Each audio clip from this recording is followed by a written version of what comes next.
Question for you. Does your church leadership engage in mutual censure? Some leaders, especially pastors and elders, are likely familiar with this practice occurring in church councils, elder meetings, or session meetings. Some of you listening, however, are scratching your head and have absolutely no idea what I'm talking about.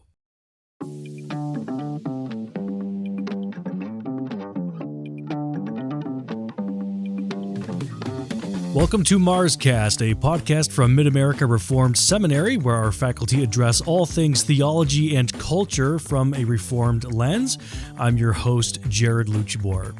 So you may be unfamiliar with the concept of mutual censure in the church. I'm referring to the practice of open comments shared between leadership for the purpose of accountability and strengthening leadership. Joining the podcast today and beginning a new series on habits in pastoral ministry is Reverend Paul Ipema, Assistant Professor of Ministerial Studies, who's going to tell us more about it. I'm Paul Ipema, Assistant Professor of Ministerial Studies at Mid-America Reformed Seminary, and on today's podcast, I'd like to speak for a few moments about the practice of mutual censure among the elders of the church. The older term, the Latin term that was used for many years, was the term censura morum, the censure of morals. It has its origins back already in the time of Calvin in Geneva, where the pastors in Geneva would gather together and one by one they would be examined, or there would be discussion regarding their ministry and how well they were performing the duties of their office. In fact, evidence suggests that there was even a time perhaps where the elder or the pastor under consideration would be dismissed from the gathering so that they could talk more freely about the performance of that particular pastor. I think historically speaking, that practice was performed because there was not a uniformity among the pastors in terms of their training. So some were better trained in terms of the performance of their pastoral duties than others. And so they wanted to make sure as a group of pastors that the word was being faithfully preached and all the aspects of pastoral ministry were being performed in a way that was edifying to the churches in Geneva. In one form or another, in various church orders and Reformed churches, the idea of mutual censure is worded something like this. On a regular basis, the elders shall mutually exhort one another regarding the performance of the duties of their office. So historically, we've gone from examining or interviewing particular ministers to having elders as a whole conduct that work one amongst each other in terms of mutual exhortation and admonition. Now, I bring up this subject in the podcast today because I think the practice itself is very commendable. I think it's a good way to encourage office bearers to fulfill the duties of their office and to examine how well elders as a whole are performing their work as shepherds of God's people in the local church. However, it has been my experience in nearly 30 years of pastoral ministry that the practice of mutual censure has not been the most edifying and has not been the most useful practice. In fact, it tends to become quite perfunctory in terms of the things that we do as elders in determining how well God's people are being cared for pastorally in the local church. Just to give you an example of my own experience, it was quite common as an order of business in an elders meeting to conduct mutual censure at one point in the meeting. Typically later on in the meeting, elders are getting weary. They want to end the meeting. They want to wrap it up. And so we go through the the perfunctory act of asking, do you have anything against your fellow office bearer? And we go around the room, the chairman does, and asks the question, do you have anything against your brother? Do you have anything against your brother? And my experience was that it was fairly perfunctory, and that the same answer was given. It's like, I had no objection, I have no issue with my fellow office bearer.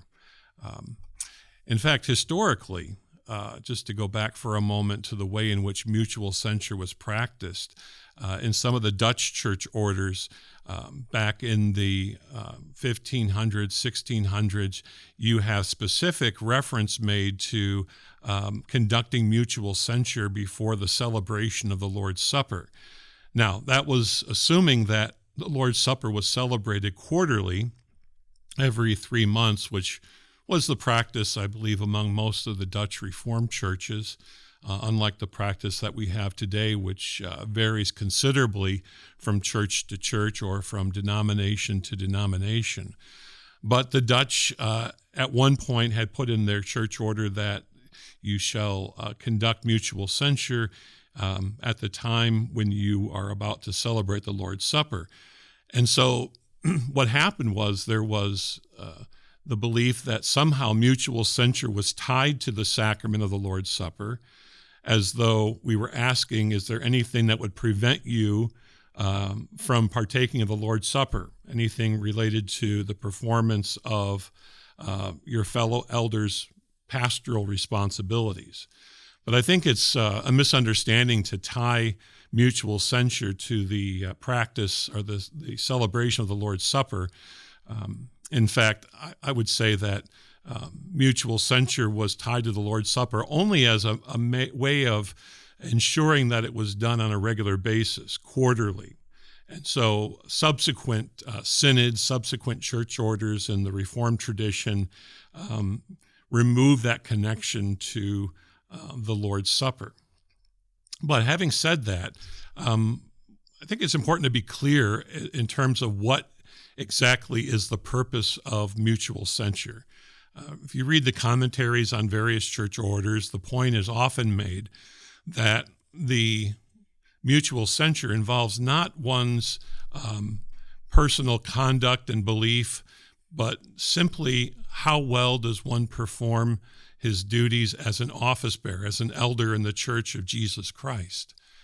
And so I think it would be mistaken if at a time of mutual censure we talk about personal issues regarding one's conduct in terms of one's belief. In fact, that there are serious issues, those need to be addressed in another format. And certainly if those concerns are substantiated, that would disqualify a person from serving perhaps as an elder or an office bearer in the church, a minister of the word, for example. So it pertains primarily to the work of the office bearer in terms of shepherding God's people.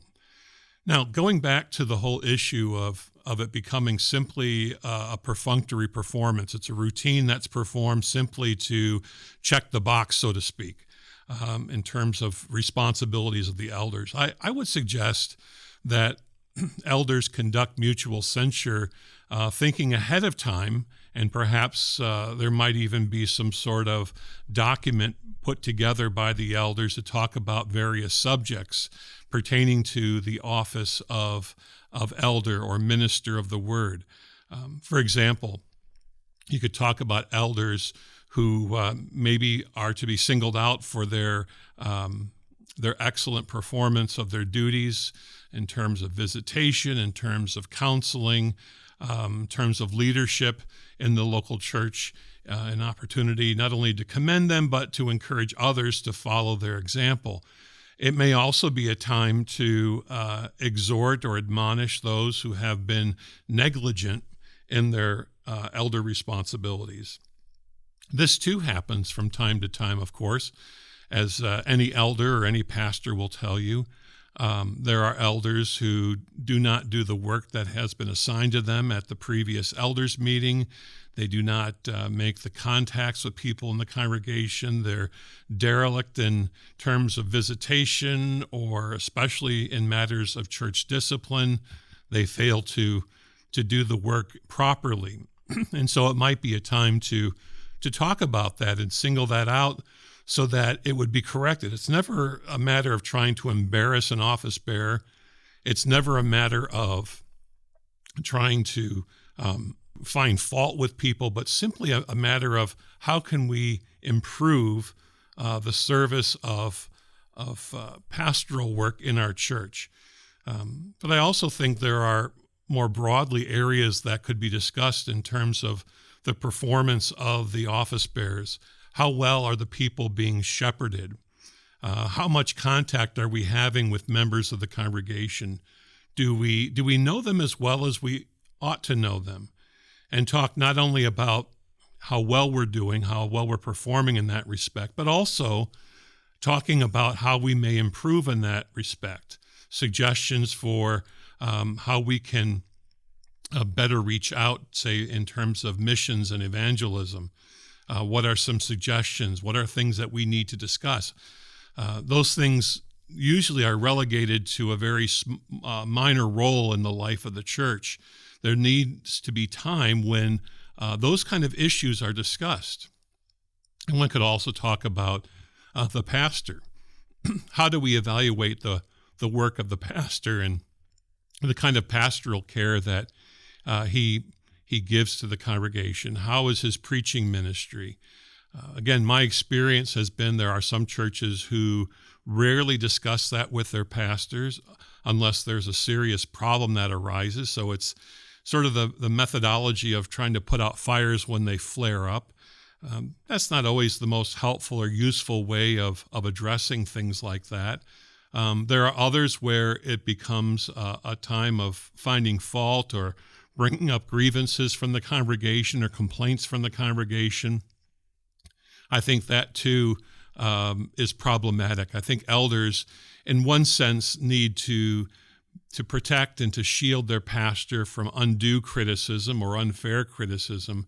But there should also be a time where there can be open and honest discussion with the pastor about how well his preaching ministry is going.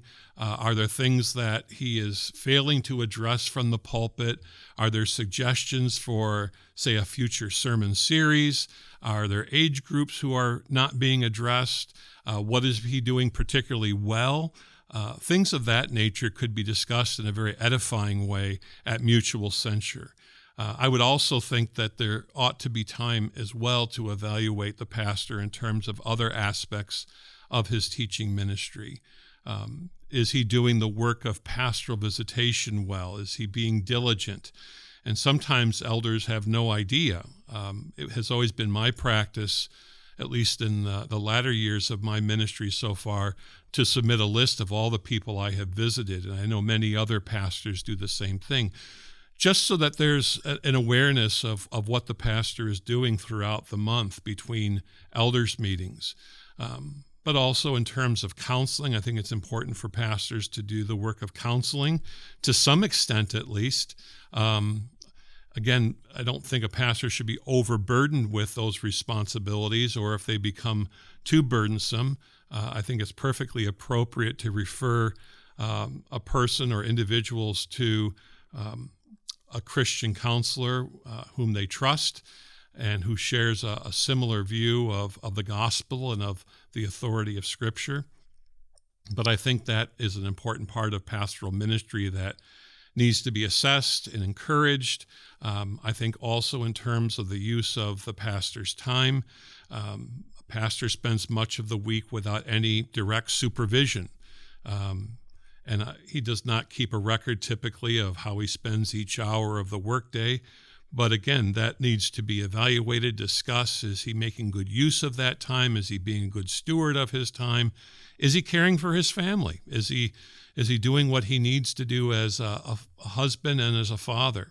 So I think there are a number of things that could be addressed in mutual censure beyond simply asking the question, do you have something against your brother?